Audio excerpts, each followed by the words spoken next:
and welcome to the Crate and Crowbar. This is episode 295 of our PC Gaming Podcast on the 19th of September. I'm Marsh Davis, and I'm joined this evening by... Tom Senior. And... Chris Thurston. Hello. What are the games? What are the games, What are games? Why are games? What are I don't games? know. Well, there's lots of games coming out this weekend, which is exciting. Not useful to anyone listening to this podcast. Well, it is, because it's the past now, but it'll be the future then, and those games will be coming out today. Depends when now is. Yeah. What I'm saying is, Untitled Goose Game might be out. Yes. That looks fun. It does look good. Is it still called that? Yeah. Apart from in Japan, where it's something like, Untitled Goose Game, Here He Comes Mr. Goose, or something like that. Fabulous. Yeah. Yeah, I'm looking forward to that one. There's other things coming out this weekend as well. Overland as well. Long-awaited, turn-based, squad-based game about possibly fleeing aliens on a tiny grid. I don't remember this one at all. Overland is such a general name. I'm not sure, like... Oh, I think you'd recognize the screenshots. It's got really lovely art by an artist called Heather Penn. It comes from Finji and Adam Saltzman, who made Cannabolt, I think. Yeah. Oh, right. Yeah, this has been in development for a long time. Yeah. I think it's sort of, it shares some, sort of DNA with, what's the fucking name? The mech game, the really kind of cool little mech game. Brigador. No, absolutely not that one. Okay. It's a kind of a more puzzly mech game. You're fighting giant insects. Into the Breach. Into the Breach, there you go. In that every level is sort of a self-contained sort of positional puzzle. And I think it's in a post-apocalyptic landscape, and you build up kind of a crew of survivors, drive a car, Cool. then go and decide whether you're going to get the petrol or save the dog, as the aliens. Marsh, you're saying all the cool words to me, and the words are so cool, and Petrol, dog. I want the cool game. Yeah. Petrol, dog, car, mechs. Yeah. That's what they should have called it. I would have remembered. Petrol, dog, car, Yeah. mechs. That sounds great. John Carmack's Petrol Dog Carmack's. There's also maybe newsworthy is the fact that Disco Elysium has a release date now. Oh yeah, super soon as well, isn't it? Yeah, the October the 15th, I believe. Really? Yeah. Yeah, I have to say that trailer made no sense to me. It's a very nice, pretty looking trailer, but all I got from it was, you are a detective. And that was it, really. It didn't really, I mean, it says you can do lots of things, like it's a very open world, apparently you can choose to be a different kind of detective, a good detective, a kind of shitty detective, apparently. I don't know quite why you'd choose that. And you do things in a big, kind of freaky looking place. But exactly what it's about, beyond you being a detective, I couldn't fucking say. Have you played a bit of it, Tom? Yeah, I played the sort of preview build that they sent around the press, and it's hard to see how you could be a good detective in that game, because your dude is so kind of fundamentally broken in some way. Right. But you get to choose the way you're broken, I think. The idea is always that your party members are thoughts that exist, and also kind of conversation options and things that you level up at the same time. So it sort of rearranges a lot of CRPG tropes in as almost like a sort of into a psychodrama rather than like an actual party. It sort of feels like a party RPG, but actually it's all in your head. that's kind of I think that's because the thing that intrigues me about it is I've probably read your preview of it, or at least I've read some C and C. We've banged on about it on the podcast before. Yeah, maybe that's what it is. But you have you can argue with your own necktie and things. Or I don't know.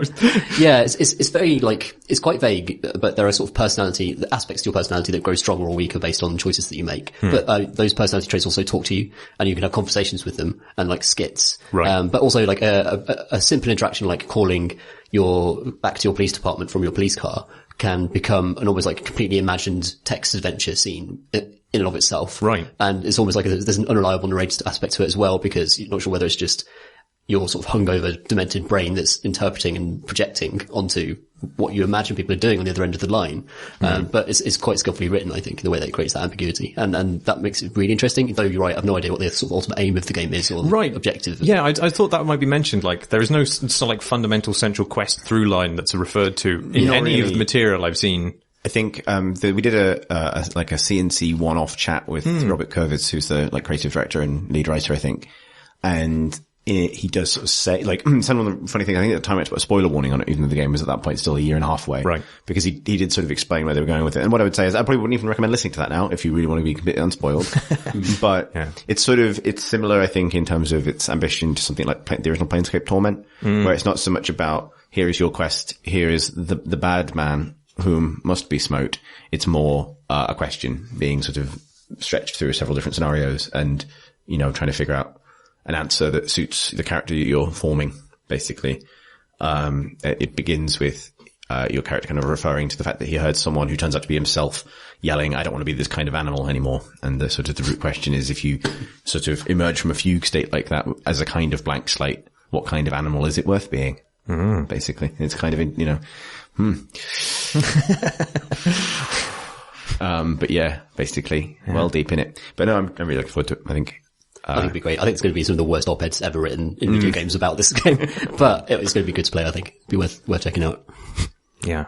We should also note that if you've gotten like 10 minutes into this podcast, however long it's been, we all sound like children or goblins. It's because we've got a new recording setup, and inexplicably we can't figure out why on Marsh's laptop it pitch shifts us up by a certain amount. And we think we're recording now in the assumption that we can successfully pitch shift this down. If that doesn't work, you will already know. But I wanted to note it just because I think about now is when the tweets would start to get written. If not, welcome to Crate and Crowbar Kids. Yeah. So kids, what have you been playing? Me? Yes, you go. I never go first. So I've just started dipping my toes back into the shitty waters of, Hunt Showdown. And I don't mean that in terms of the game is shitty, but it is full of shitty places and shitty people and shitty situations. That's part of the appeal. So Hunt, I know I've talked about it on the podcast before. I think when it first came out in early access, it is now out. And often, I know people like to be reminded about a game when it actually finishes its journey, through that particular swamp. I think it came out a couple of weeks ago now. But basically, so if you're not aware of which game this is the sort of, multiplayer horror shooter by Crytek, that is a kind of survival, it's somewhere between DayZ and a battle royale and a gothic horror game, basically. So, in its main mode, where a game takes about an hour, you grab a hunter character who will be a shitty cowboy. Or cowgirl. They've diversified the character roster since, early access, which is good. And these characters are like partially randomly generated, and then you level them up through going on expeditions with them. However, if they die, they're lost forever. And some of their project progress is sort of cashed into your own account level, but partly the game is about leveling up these hunters and taking them on expeditions and trying not to get murdered, basically. It's very, very lethal. And so you load into a server, either alone or with a pair or with three, in a party of three, and you embark on a hunt for a monster. And there are zombies everywhere. It's sort of set in this sort of rolling Louisiana Bayou kind of country, with horrible zombies and women who shoot bees out of their desiccated skulls and crab men and, shit men and bad leeches and Is there any reason why it's this way? Yeah, there's a sort of gothic horror. It's set in the sort of late 19th century, so it's got a sort of, late Old West kind of thing. But but a Lovecraft has happened. I see. So, but it's sort of a little bit biblical, a little bit Lovecraftian. There's some kind of nice supporting text for it, and a little bit sort of old magic, like sort of like a curse has fallen on the land as well, and different parts of the fiction sort of put a different lens on it. So it could be a curse visited by God or voodoo or, lots of different things. But in each level, there's a monster hiding somewhere who's like a boss encounter, and they're kind of beautiful and horrible, kind of gribbly spider and, a big man whom kill. Is the other monster. And the basic idea of as a multiplayer game is all the parties in the same world, and you have to find clues that basically, you absorb. And when you do that, you, pare down which parts of the map the monster might be in. And you find which barn or shitty farmhouse or something, or church the monster is actually in. And then you fight it, or someone fights it. And then when it has been fought, it can be banished, which takes a certain amount of time, and lightning streaks down from the ether. And so everyone can access like a dark vision, which is actually one of the, I think, best uses of detective mode in a game like this, because it shuts out almost all your other senses, and you can only see monster stuff, basically like glowing clues and things. And in that mode, players have time to realize the monster's been killed. And then when the monster dies, it drops these bounties. A player can only ever carry one of them. And so, if you have slain the monster, the idea is to grab the bounty and get to an extraction point and leave. But as soon as you're holding a bounty, every other player can see where you are when they look in their own dark vision. So then it becomes a hunt for the person so it's a sort of scramble to then be the person holding the bounty at the end of the match, whether that means being the best hunter or the best hunter of other hunters. Right. Or just lucky or... Are there multiple bounties that get dropped? Yeah, a monster drops 3, I think, when it dies. So you could conceivably collaborate with 3 other players. Yeah, right, to share it or to protect you or something. Yeah. And I think played properly, So in its base, and this is the mode, this all worked when it first came out in early access, and it's fundamentally a game about sound. Like, it really, really is. So, it has some interesting, like, it's quite slow paced as shooters go. So like in its default control scheme, it now gives you a choice about whether you want more of a shooter control scheme, but you really shouldn't. I find there's a control scheme whereby you basically can't shoot, unless you're holding down iron sights, and otherwise your gun is just a melee weapon, because it's quiet. And, sound travels a long, long way, and the sound design is beautiful. Like it even tells you at the start, like it's designed to be played with like a good pair of surround sound headphones, because, it's got, gunshots echo a long distance, and the world is full of, it's a shithole, but it's kind of a beautiful shithole. Everything's muddy and grimy, and your weapons will be caked in mud and shit and wrapped in barbed wire and not painful to hold. Everything's sort of in this, it's nasty. You know what I mean? Like, it's like, why would you wrap your weapon in barbed wire? It's just, that's a bad idea. Maximum tetanus vectors all the time, basically is its aesthetic. Like just, yeah. But you also need to be listening out, you make a lot of noise when you're moving around, but there's also stuff everywhere that makes noise. There are flocks of crows that you can disturb, ducks, quite realistic ducks. Any goose? There are geese. There are very loud geese now. Wow. That honk and fly away. And then there's like shards of glass on the floor, and every material surface makes a different noise. So even just moving and crouching around, you can look at what you're standing on. You can knock things over, walk through a chain and that jangles, and all of this stuff potentially gives you away to monsters and other players. So it's all about sort of like deft kind of, or not, firing a gun feels like a big choice because it's very loud. Right. But you can also like start engines or generators outside little farmhouses that will make a lot of noise and draw things in a particular direction. And then there are some really grim ones, like the world is obviously, it feels like it's recently been ripped to pieces. So some of the farmhouses are still barricaded up with corpses everywhere and, sort of just post-zombie apocalypse kind of thing. And because of when it's set, there are dead horses everywhere. And occasionally you'll find a horse that's still alive. And it'll just sort of rear up as you go past it and start to scream, basically. And it's horrible. And you have to kind of like, club a horse to death with the butt of your rifle to shut it up. Right. It's that game, basically. And it's kind of why cool. are you playing this? It's a rare, I don't think that tone has been pulled off in a multiplayer context very often. No. Well, that's kind of really dreadful. I mean, one that instills dread, was Left 4 Dead, really. There's a lot of that logic in it in terms of the way different enemy classes work, and, it has special zombies that are basically there to root you out of cover and stuff, and that's kind of the point. But a lot of it it's definitely a lot grimmer.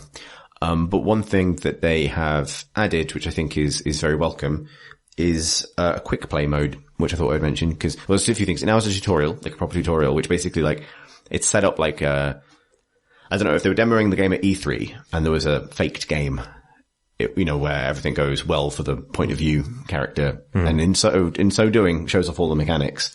It now has that, but as essentially single player tutorial where you hear the sounds of other players in the distance getting killed, but that's faked, and it's just there to encourage you, like, oh, these other players died fighting the monster. The monster's in here. If you kill it, you can do this. And so that's quite good, and that provides an easier way in. But the other thing is quick play, which is actually quite cool. I'm still getting used to it, in part because a major caveat, the game seems to be having real lag issues at the moment, like loads of rubber banding and stuff. And I didn't really used to encounter this, and I looked it up, and apparently it's been having issues for a little while. So that's a big old sort of your mileage may vary thing to layer over the top of this. My notes aren't very helpful because for some reason I've written total shithole, quick play, ducks, lag, and Nvidia highlights. But one thing it will do is if you have a shadow play running, it will happily just save little highlight clips of you being killed with a machete by someone else, because that's predominantly my experience of this. But yeah, I'll put it this way: I played like 4 or 5 games today, and I haven't got a kill yet. I mostly just walk through a bush for a long time, step on a twig, and then a man with a hammer kills me or something, or I step on a bear trap, and then everyone's screaming, and then a horse starts screaming, and ducks take off. You get tetanus really loudly. Yeah, and then a woman's caved in face shoots bees at me, and she's screaming, and I'm screaming, and we all scream for bee scream. Yeah, exactly. Beast cream. Beast cream. Delicious. Yeah, it feels like the kind of world where that would exist. But no, quick play is, like, I think answers a genuine need, which is a truncated version of the base game. For 2 reasons, because committing an hour potentially to a long, slow, exploratory game of something a bit like DayZ, is a lot. Yep. And also because it's also quite a lot in terms of stress, because you've got permadeath, you've got all of this other stuff to worry about. It's quite stressful. screaming horses notwithstanding. So quick play gives you a character who's level 1 and a big pile of shit, basically. And, you can go with a random weapon, basically, and you get plonked into a game with other people in the same situation. And it has all the zombies, but not the monsters, not the boss monsters. Instead, it's more like a battle royale. Basically, it's something that's gone a bit wrong spiritually, and everyone's going to get annihilated except one person who can find a kind of spiritual wellspring and hold on to it. So it's basically just the game broken down to a very quick kind of battle royale where you find weapons and right, but with the zombie level, sort of the zombie sort of threat on top of that as well, and the monsters and things. And so it's genuinely quite cool because it allows you to sort of hair through those environments a little bit quicker and take more risks. And because you spawn with a random weapon, there's something I find quite like liberating about like knowing this isn't going to take very long. And I've spawned in this game armed only with a cavalry saber. So I'm going to see what I can achieve with this cavalry saber and whatever I find for 10 minutes. And that's usually a kind of fun horror adventure. Right. Like, it's fun sort of hearing another player get into a gunfight and trying to sneak up on them and, do all that stuff. You mentioned permadeath. There's between different sessions, there is some kind of persistence. Yeah, for your character. So you have these hunters that you recruit basically into a little roster of them. Right. They level up.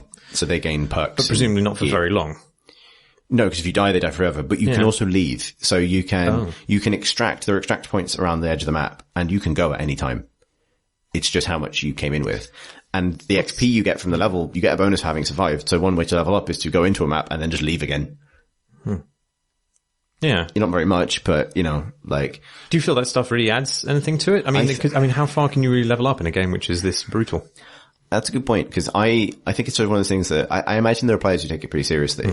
Because it does feel like the game is, can you get a hunter to level 50, which is the level cap, and keep them there? I see, okay. Right? Like, well, the answer in my case is no, definitely not. Yeah, and that's the same for me. It's like, no, I can't, so I'm probably not going to. So unless they give out XP for hiding in a bush crying, then it's not going to happen for me. Yeah, pretty much. You get XP from almost anything. It's just, and then I think players like prestige their account levels and things, because I think when a hunter dies, a lot of XP gets dumped into your account. So you kind of want them to be very high level before they, pop, basically, before you pop them for the XP that's inside. And you have a choice of which hunter you take, so you can have a hunter you don't care about and one that you do, and only take out the one you care about when you're more confident in your team or something like that. So there is probably, I've got friends who are more into it, and I suspect that's how they play it, where it's more about that sort of thing. What's the highest level you've seen in the wild? You can't tell because you can't see anyone else's level really. So yeah, what does the level give you? Does it give you any kind of survivability benefits? So you get perks which do give you survivability benefits. So you get the ability to, I think, be on fire less often. I see. Okay. But it's not some kind of massively escalating scale where higher level players just get better and better and better and it snowballs. I don't think so. Although you get access, based on your account level, you get access to new equipment. And so, which you can buy for specific hunters. So I bought this guy a good rifle, therefore he starts the game with a good rifle. I think it's a weird one because obviously it has in-game currency. It's got loads of unlocks and, there's shitty cowboys at galore to collect. If sad. And based on, I think Red Dead Redemption 2 Online's been relatively successful. So that's clearly what the kids want. There's like, I don't know, it's like a 7-Up man in Fortnite now, but what kids really want is just a real sad cowboy who has tetanus. Doesn't understand why it hurts. Clubbing a horse to death in the rain. He should have got that yellow skin and lockjaw checked out. Yeah. By a doctor. Although, in that era, that would have probably meant, leeches? Yeah, there's some big leeches in this as well. They're horrid. They're very nasty. There you go. They're doing everybody a favour. Yeah, exactly. But they take all the blood. That's the issue. Oh. It's rather all or nothing. You're saying these leeches aren't real doctors? None of them are qualified, no. And I don't think the sort of half leech, half sort of corpulescent kind of massive man that wanders around behind the leeches bellowing and farting is a doctor either, if I'm honest. Yeah, it's good. I think it's one of those things where, for me, it's most successful as a kind of experience, like as a mood experience. And I don't feel any particular urge to be good at it. I'd like to be better than I am because I'd like to not just sort of walk around, get frightened, step on something and die over and over again with a sort of 2-minute load screen in between. Have you played much with other people? Not since going back to it. That's the other thing is, it benefits a lot from proximity voice. It's all about sound. So the way you're kind of supposed to play it is with live mics and proximity audio on so you can hear other teams. But I think the prevalence of Discord and every other system that makes it easy to avoid that makes it super easy to avoid doing that, which is a bit of a shame really because it does feel like that's how it's supposed to be played.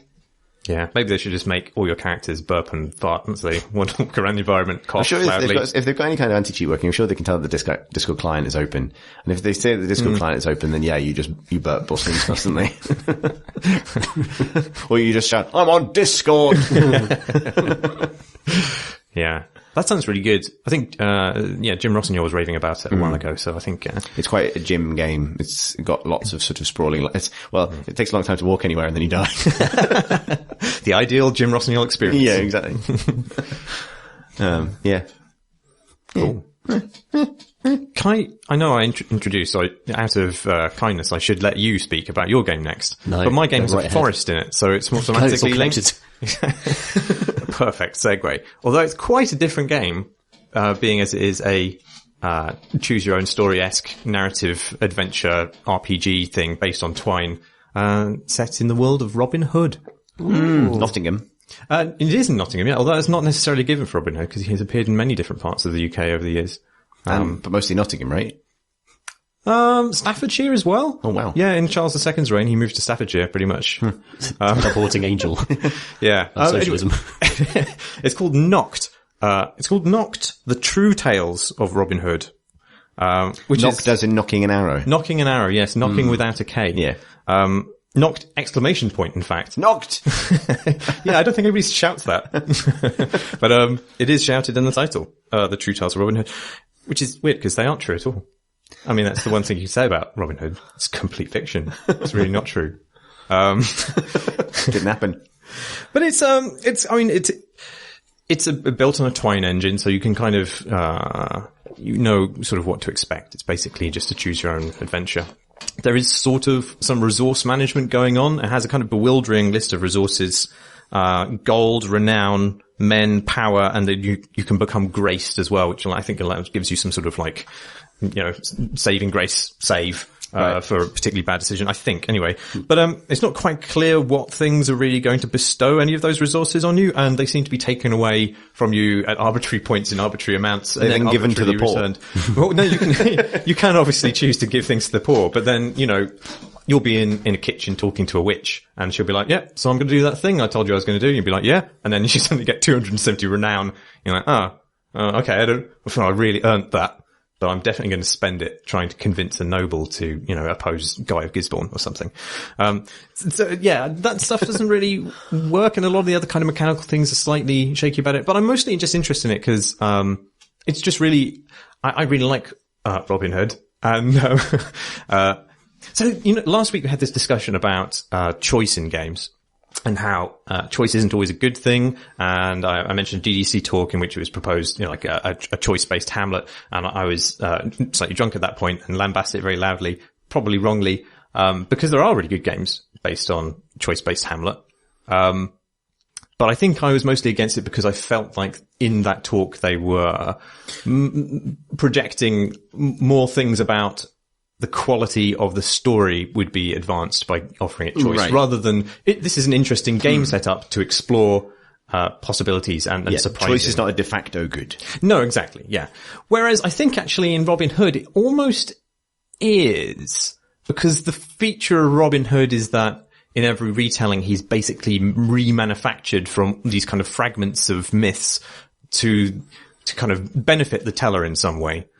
So I mean, in fact, the move to Staffordshire was probably something to do with the politics of the time, because it was felt like it was Nottinghamshire was too north, maybe, and not appropriate for the kind of courtly audience that it was going to have during that person's reign. Right. And that happens throughout all the retellings of Robin Hood. So it's always interesting to me to see how these things are reconfigured. And so in this one, you've got Marion. For one thing, you can choose to be a female Robin or a male Robin. Cool. You are in this not quite a nobleman. You're the son or daughter of somebody who owns like a small holding, basically a yeoman. Which is interesting because, throughout history, the kind of nobility or peasantiness of Robin Hood has vacillated. In the original myths, he doesn't really have much of a kind of noble background. He's just like some schlub who's a criminal, but, does crimes that benefit the poor. And that's kind of then that narrative stolen from the poor by later writers, basically. And he's reconfigured as a noble who's fighting against a corrupt, a corrupt regime in the absence of the true king, who is obviously and is a true king and just king. So it kind of but in this, he's sort of like positioned right in the center of those two kind of poles, and you can push it sort of in either direction. So you can kind of go and you can court the nobles, and you can, or you can just, try and rip them off and give as much money to the peasants as you can. And so it's interesting in that context, like to take this myth, which is constantly being remanufactured, and to make it into a game where there is a play space to manufacture it yourself. That's cool. And in fact, in parts of the game, you actually, rather than just making choices which affect causality, you're making choices about the nature of reality. So, somebody will come up to you and say, this is such and such is such, but I've forgotten this detail. And so you can fill in, who this character is, what their backstory was, who their parents were. And you have a choice about that. And it obviously that does affect things causally, but you're fundamentally changing the nature of the world as well, and the setting. You're telling the story at that point. I find that quite beguiling.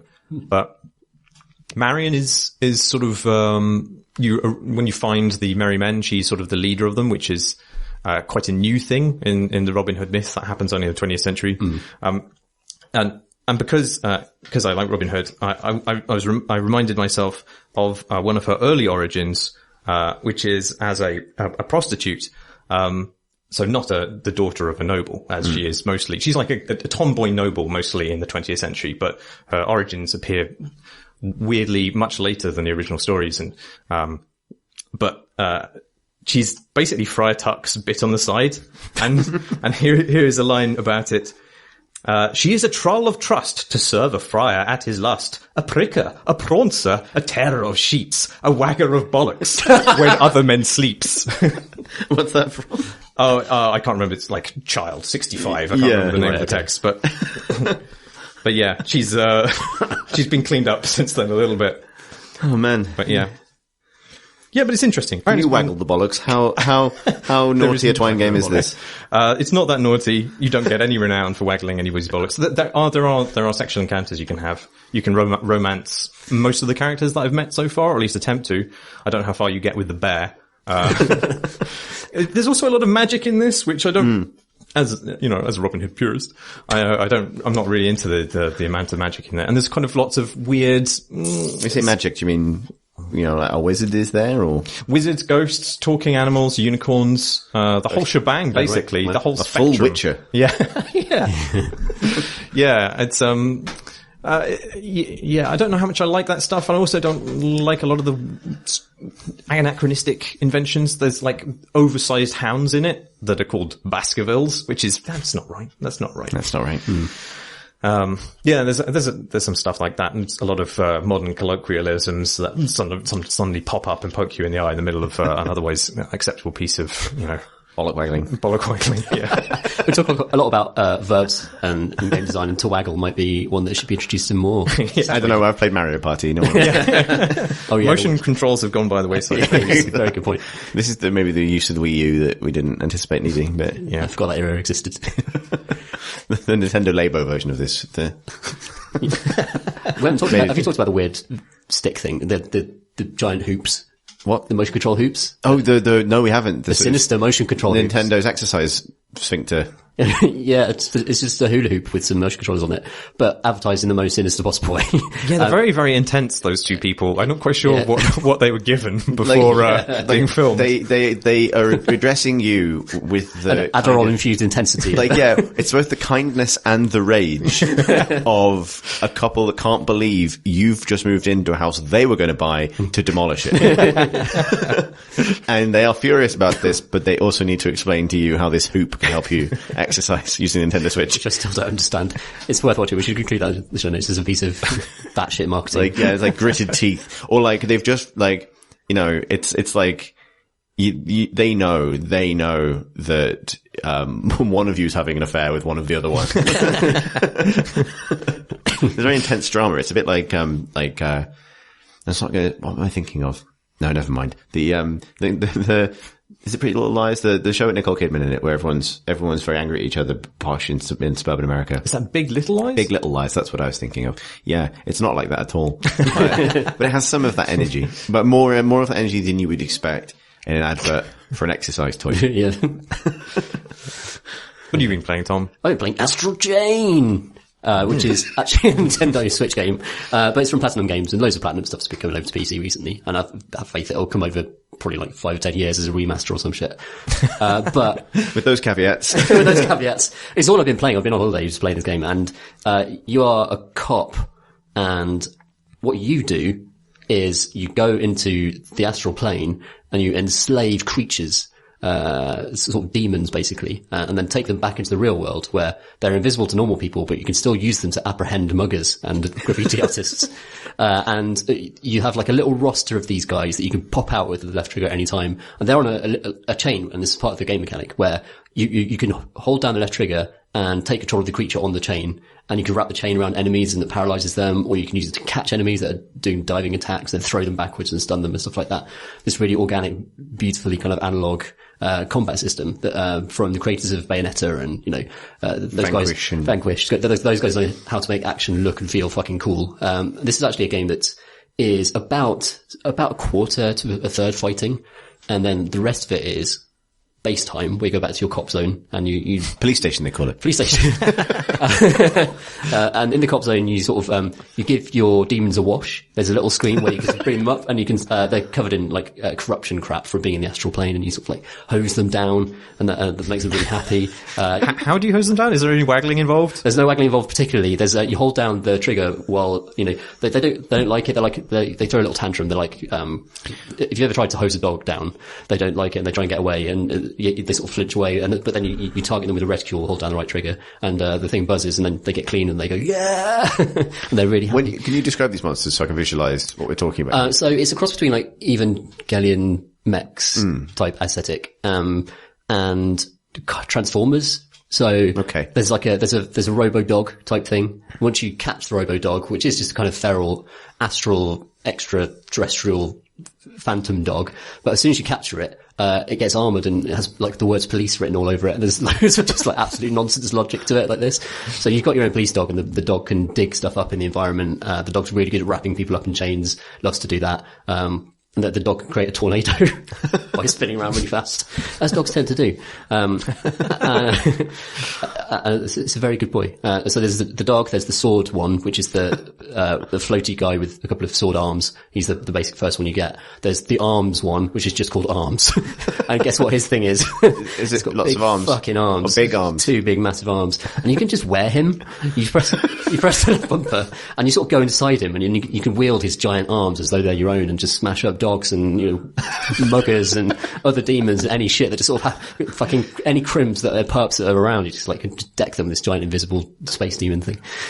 It's very What good. What does the sword do? The sword, is really good at, so there's this kind of, the corruption from the astral plane is coming into the real world, and lots of people have become quite redshifted, as they call it, which is where the corruption kind of takes hold inside them. They feel like really sad, and they're kind of sloping around. If you see one of those guys in the environment, you can send out your sword guy, and press A, and he gives them a hug and cures them of that.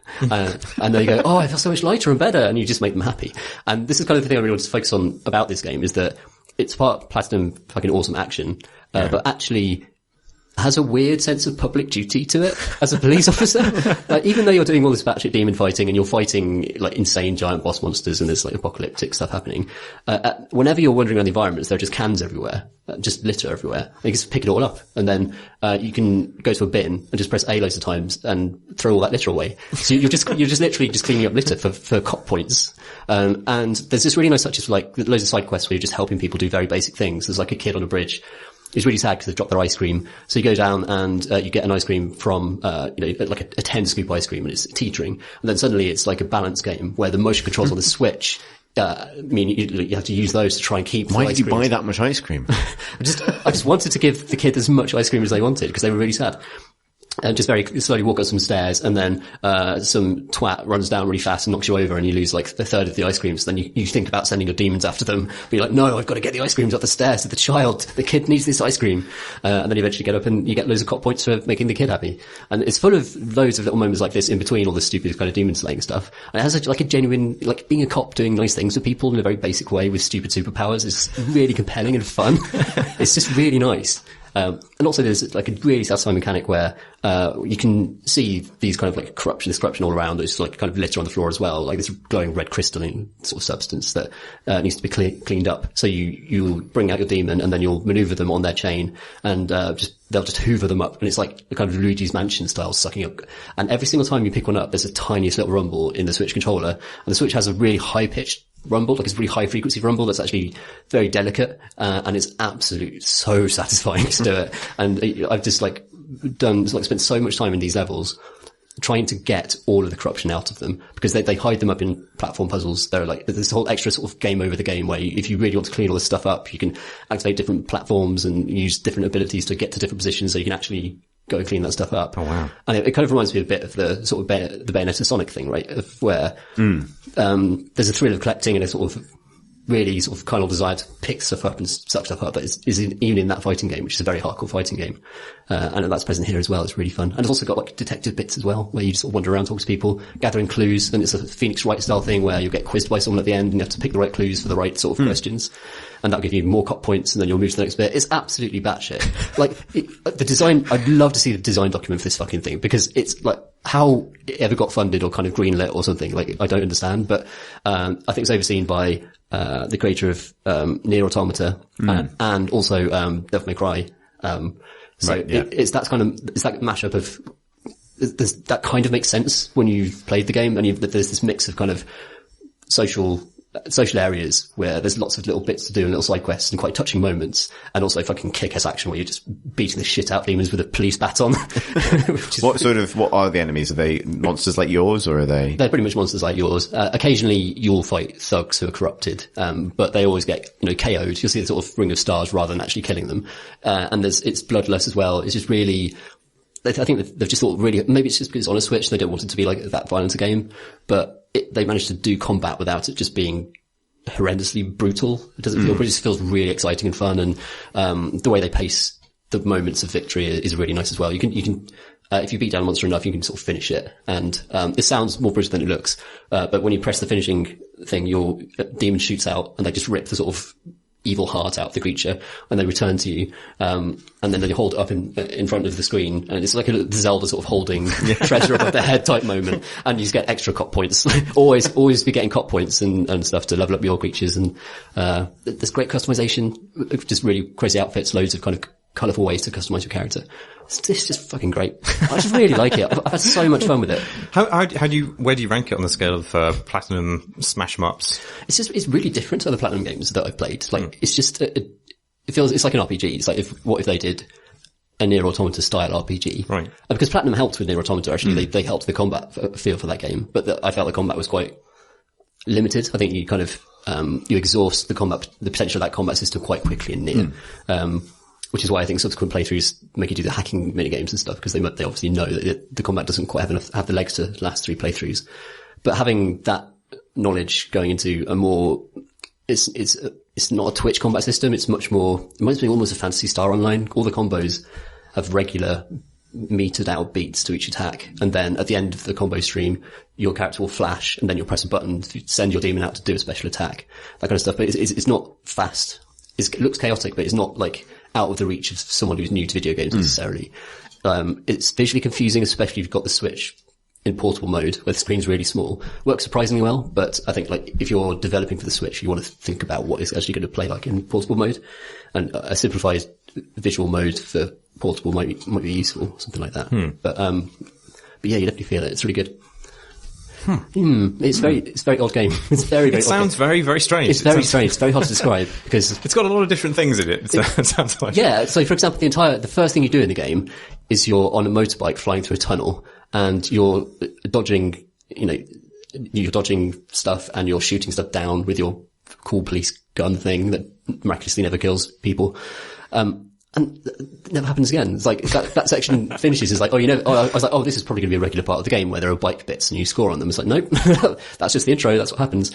So there's sort of something quite platinum about that in a way. Like they'll just do a set piece that's just one completely different mode. And so you go back to the police zone, the cop zone, and there's a character called Lappy who's actually a woman called Marie who likes to dress up in a giant teddy bear outfit and go around comforting the police officers who are having a very hard day of picking up litter and fighting demons. And there's a whole, like, her side quest is so strange because eventually you get to wear the suit and run around sort of fixing people's problems in the police station.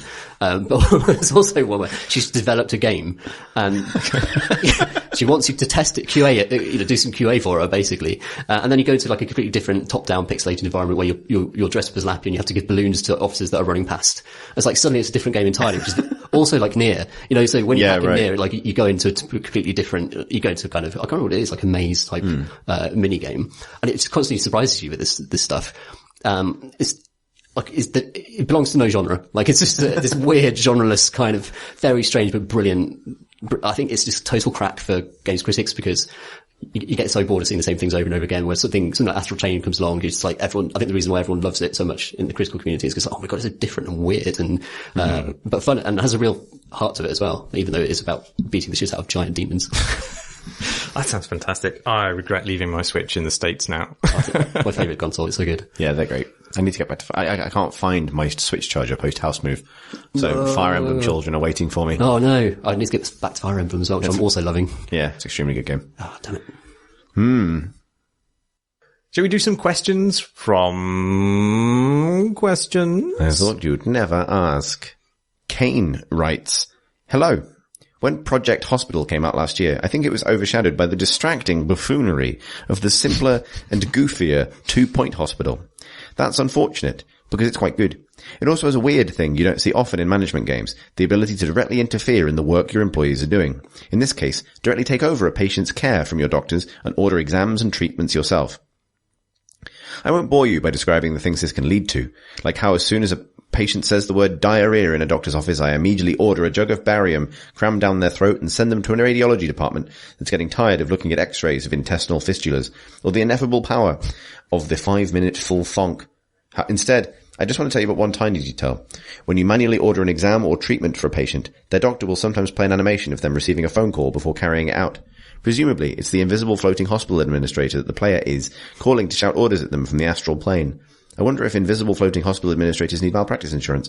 What's your favourite little detail like this in a game? Regards, Kane. P.S. It's a shame that the calls from the invisible floating hospital administrator don't come in on a red phone, because then they might be from the oldest house, MD. That's a Control joke. Based on Remedy's Control, which I'm also playing at the moment, but I talked about last week. In that game, it's set in the oldest house and there's a red phone. That's the context you were missing. If you didn't enjoy that joke. Little detail in game, what you like. There's lots of them details, isn't there? So from the astral plane to Astral Chain. Damn. This is kind of recency effect to this. Shit. Like the things in these questions, like when you get asked like which is your favourite little detail from any game, you sort of have to search your entire fucking memory library for every single game you've ever played and then sort of pick out this one detail. Yeah. But so often you go back to the thing you played most recently. And the thing I love most in Astral Chain is when you go, talk to a kid, your character takes a knee to talk to them face to face. Oh, there's a whole animation just to do that. And like, I noticed it so much because you're just like, actually, almost every RPG that you sort of stare down at them. Yeah. Ominously, like even like Geralt, but I did every time you meet a kid, you get down on their level to actually talk to them. That's a lovely little thought that's gone into animation. You're a good demon imprisoning space cop. Yeah, it's good. It's good. It's a heartwarming game about space demons. That's good. That's a nice detail. I know you're exactly right that your brain immediately goes to the last game you played. I'm really struggling to get out of like, not a detail from Hunt, not a detail from Hunt, not a detail from Hunt. There can't be many. Yeah. There's a lot. I mean, Hunt is like absolutely packed with like things that jangle and like, it's got a really good line in, for some reason, you being able to tell the difference between different rusty objects falling over. Like someone's jangled the cans from earlier. Someone's waggled the cans. Rather than, tinkled the hooks. Those are profoundly different experiences, and someone with a lot of audio design experiences put a lot of effort into creating an environment where you can tell a tinkle from a jangle or a crunch from a crack. And that, I understand it, is what they call sound design.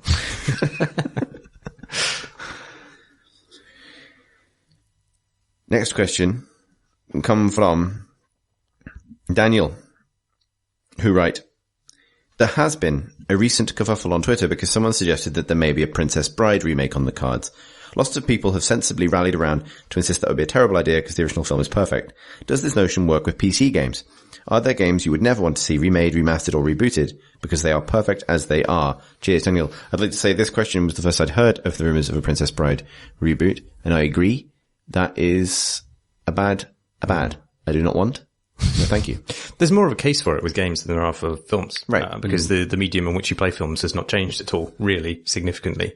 So you can watch The Princess Bride, the original, and it'll be just as good as when it was played whenever it was made. 1987? Something like that. Whereas, games not only as a medium will have progressed, but also the technology in which you play them is not static, and that can cause problems. And so there's a problem with curation in general in games, which means that actually some amount of remaking is probably beneficial. Think about the Resident Evil 2 remake this year, which added loads of value to that old idea while still retaining a lot of the kind of spirit of the original.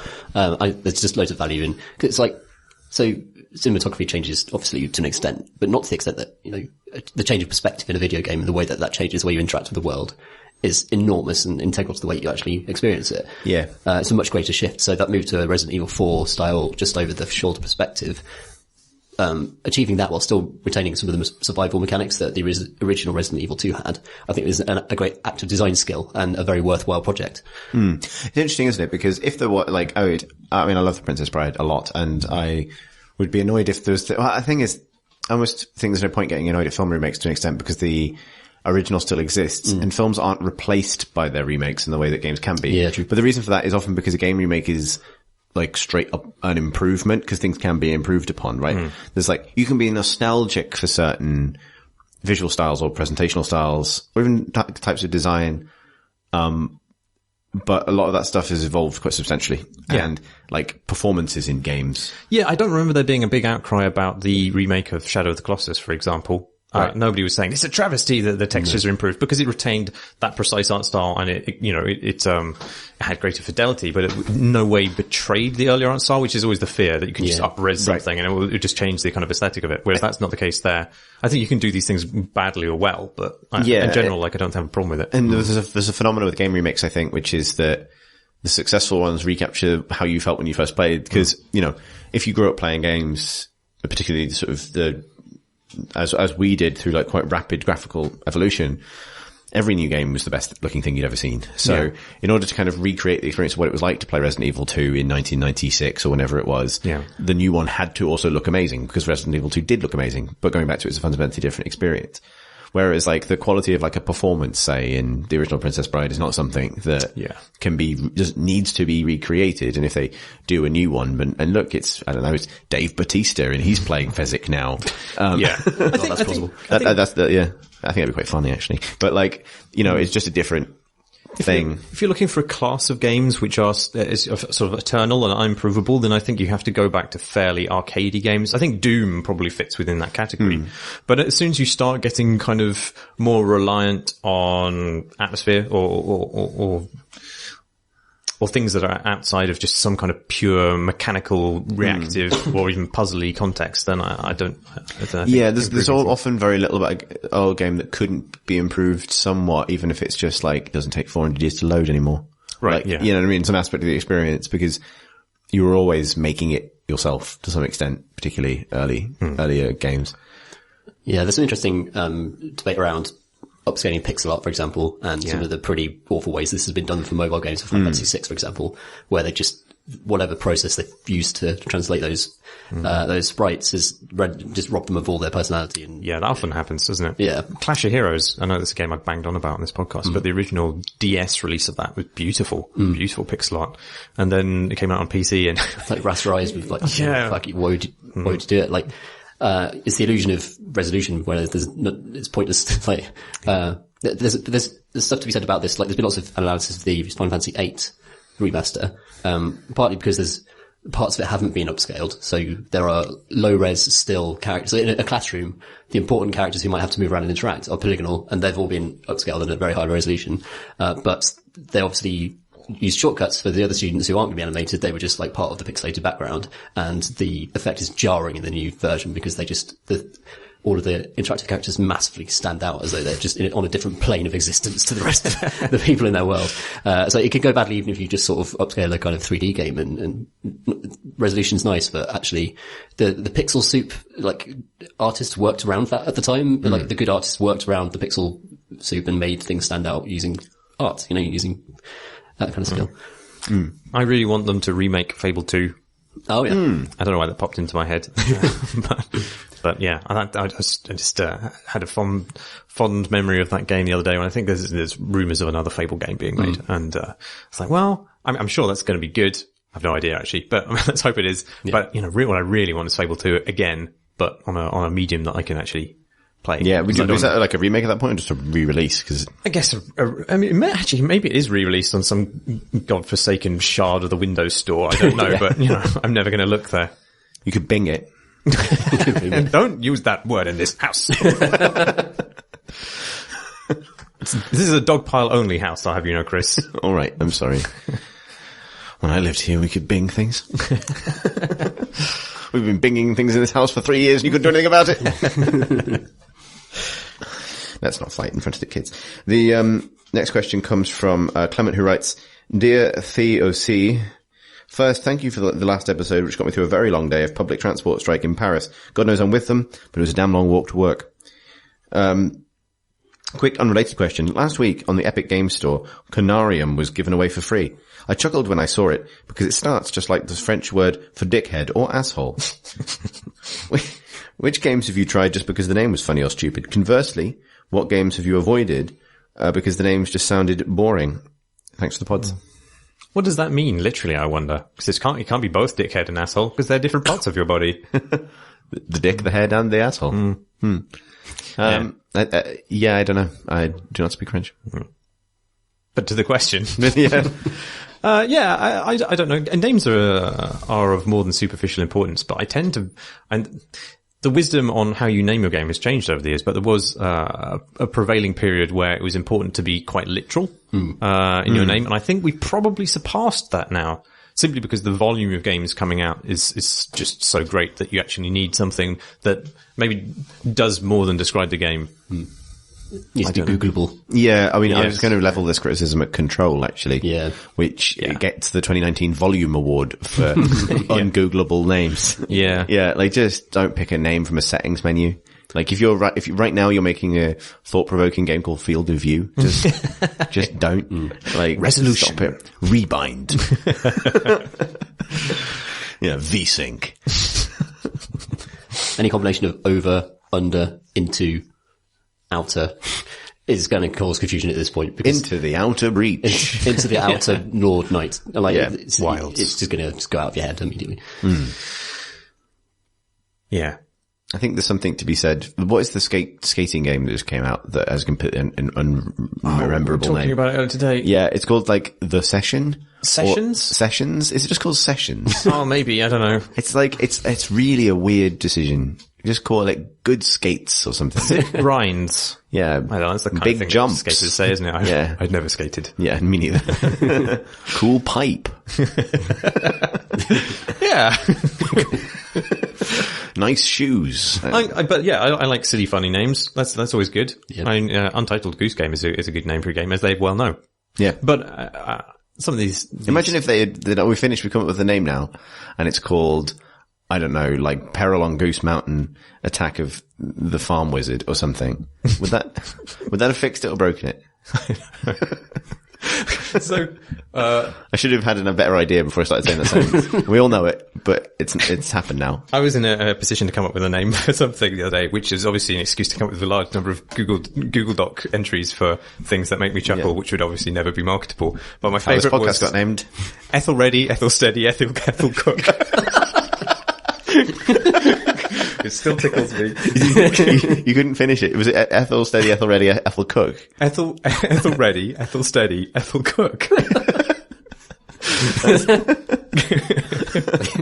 That's very good. Yeah. What would you do in this game? It wasn't a game. It was a name for a company. Oh, I see. But I want to make that game now. Yeah, that would be a good like game. An old English sort of cooking mama. Yeah, you're just making quail pies and lamprey pie. Oh, that's really stupid. That's very good. Tom, do you have any good game names that you like? I don't know. No, I hate them all. No, there must be some. What have I enjoyed recently? I did have an idea. It's gone on my head though. Ethel already. You know what? Actually, I think Ethel Cookers. It wiped all thoughts my brain. beyond this. Yeah. Do you know what? Hunt Showdown is a bad name for a game. Yeah, it's not great, is it? No. Yeah, Hunt, just too generic. Well, the problem is there's lots of hunting games as well. Yeah. Actual kind of hardcore hunting games about, killing things which are real animals rather than beast scream ladies. Beast scream. Beast Scream. We all scream for beast scream. Yeah. There's something alluring about giants. Citizen Kabuto. Oh, yeah. It's like, what are they doing there? I think is Kabuto the name of the giant? What they call him a citizen? It's so weird. Like, it's not even part of the game. Is there a kind of any kind of municipal thing going on? Yeah, part of the mayoral county of giants. Kabuto is a humble. No, he's just the biggest thing in the game. That's it. There was a period where everything, all the games had obscure fantasy names: The Awakening or something like that. Yeah. Kingdoms of Amalur Reckoning. Oh god, yeah, that was the classic. Yeah, classic terrible name. Yeah. Yeah, I'm trying to think. Omicron, Nomad Soul. Yeah, that's yeah. Is it? Kind of curious about that though. Like, what those words mean, perhaps. David Bowie was the answer. Some terrible controls. Yeah, I'm a big fan of just sort of like, just simple, strong names that kind of become kind of hard to separate from the thing they're describing. Like, Halo will always have been a great name for that series. Because I think in a previous generation of game names, it would have been called like Master Chief. Yeah. It probably would have been. Well, it also had a very strong visual of where it's set. Also, it did have a subtitle, to be fair, at first. Did it? Combat Evolved. Oh, yeah. Mm-hmm.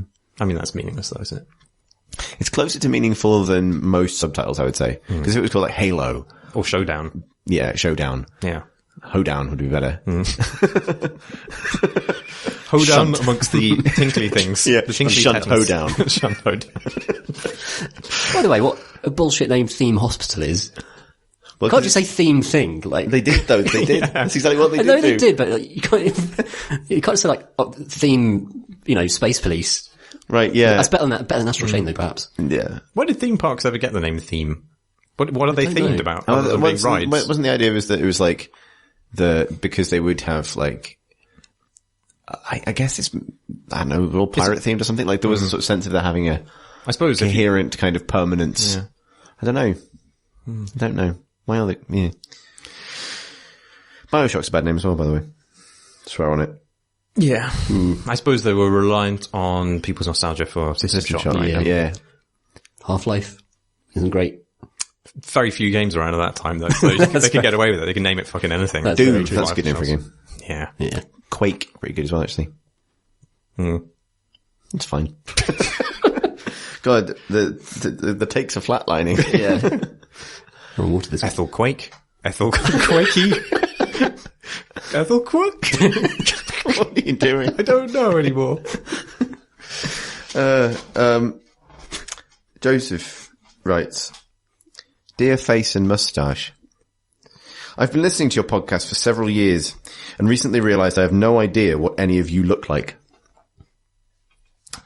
I had always pictured Tom Francis as a small, bearded, round man. Wow. I was pleasantly surprised to discover that he actually looks like a hot English Jonathan Blow. I mean, wait for it. Who in turn looks like a normal American version of Carl Pilkington. wow. What a journey. Wow. I mean, not even backhanded. That's an open, that's a closed fist. Yeah. Need one of those evolution diagrams for man crouching, to understand that one.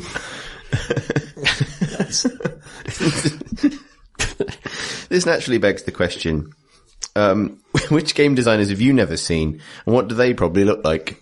Thanks for the journalism, Joseph. I don't know that I spent a lot of time desperately trying to picture game designers in my mind's eye. No. I mean, it happens with podcasters, I suppose. Yeah.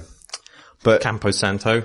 Can you imagine a white man with glasses and a beard in a room? If so, you've answered both of these questions. he said, looking about the room.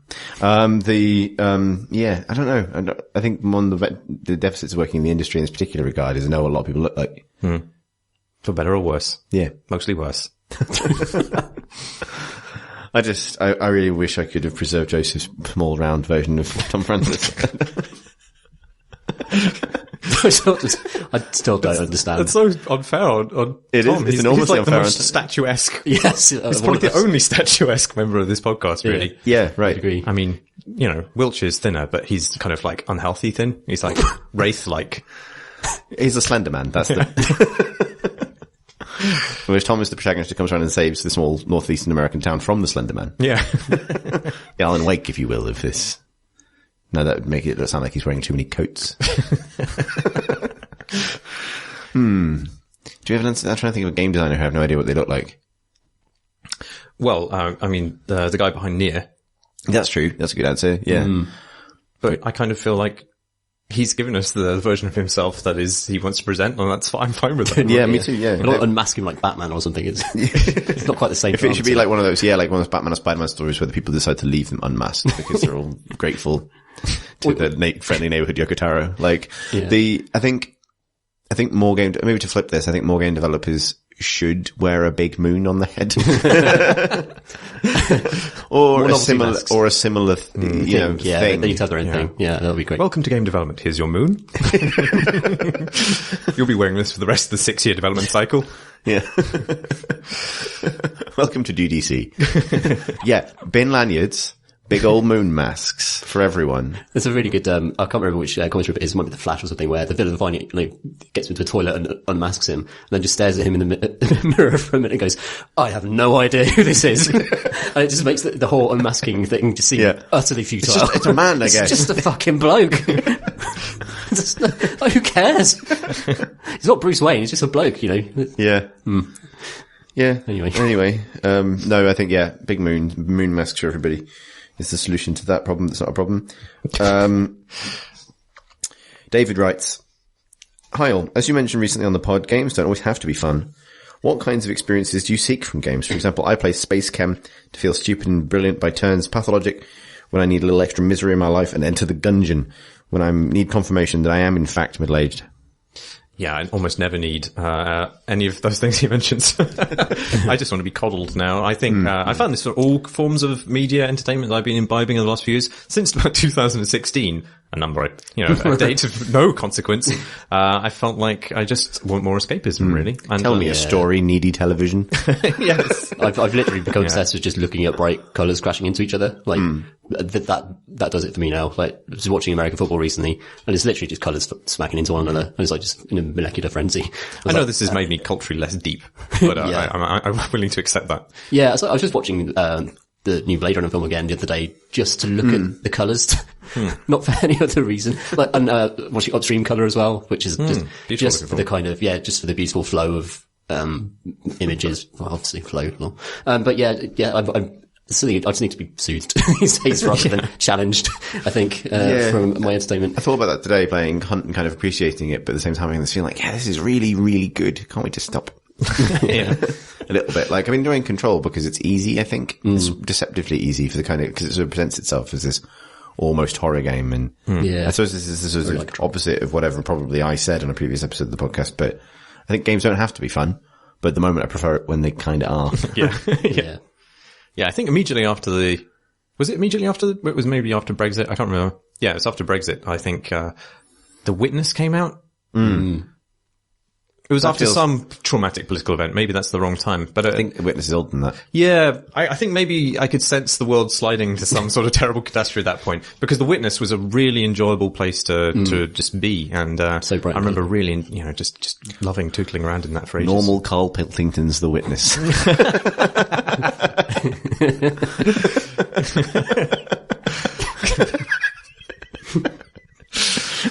Oh boy. Yeah, are we going to tell Todd this or not? No, we have to. No, we have to. Your monitor's doing something. It's fine. It's just spelled the word despondency.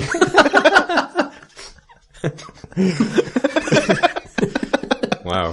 That's the most on-brand thing that could have... Unless we all sound like goblins. trying to think. No, mostly, like, to be honest, I'm playing, fewer games, less intensely now than I have been previously. So I do sort of want them to, let me in, basically. Maybe that's bad. Maybe I am more culturally less rich as a consequence of that. But, don't know. That said, I mean, like, it's sort of interesting. Like, I found that I invested really deep in Outer Wilds, which is a wonderful game, despite being kind of pretty time consuming, a bit fiddly in places. Because it sort of let me in just enough. Whereas Obra Dinn, which I loved but struggled with, partly because I found it very claustrophobic. Because it sort of, I think, because of a visual style decision that had been made to keep you at arm's length, right? There's, maybe, for stylistic reasons, but that sort of, particular visual style presumably is partly there to prevent you from feeling comfortable, because it's not a comfortable story, and the interface and everything about it sort of holds you at a certain remove. And I found that more off-putting than engaging, but I don't know whether that's just how tired I happened to have been at the time. But it's an increasingly important metric, and one of the reasons I don't do game criticism anymore. I'm really looking forward to the new Ori game. Yeah. That's just, if you want to just bathe in colours while getting your ass kicked, Ori and the Blind Forest is very good. The new one looks absolutely gorgeous. Good hint. Our final question comes from John, who writes, ludonarrative, ludonarrative, ludonarrative, ludonarrative. Enjoy. I guess I have to drink 4 times. No, he didn't say dissonance. You've done it now. Shit. He's right. A big gulp of water. Welcome to the Straight Edge Crate and Crowbar. One of the only ones you managed to send the question in on a week, literally one of the very, very few weeks where we're just drinking water for the duration. Yeah, indeed. Very few. And that's why we sound so on it. Despondency. Right now. That's all the questions we got time for. Marsh, do you want to do the outro? Do you want to try it? If you have more questions for us, you can send them to questions@crateandcrowbar.com. Or you can Twitter at Crate and Crowbar. That's the Twitter handle that we have. Or you can join us on our very nice Discord community, which is linked to in the show notes. And website that we have, which is already mentioned. I think you should probably no, have this is better than most of mine. Crateandcrowbar.com. Crateandcrowbar.com. Also the Patreon. What was that?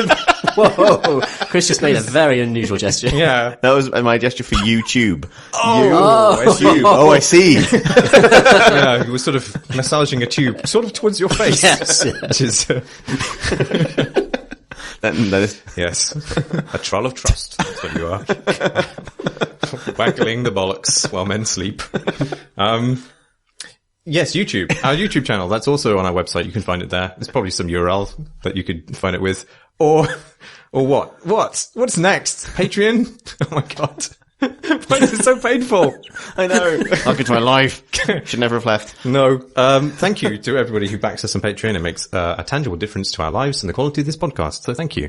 Yeah, that's cool. Patreon.com/Crate and Crowbar. There you go. Anything else? Oh, thank God. Marsh has gone bright red. The exhaustion between the outro. I wasn't Ethel ready. And you were still not Ethel steady. No. Should we Ethel go? Yes, Ethel go. Let's Ethel fuck off. Thanks for listening, everybody. Bye.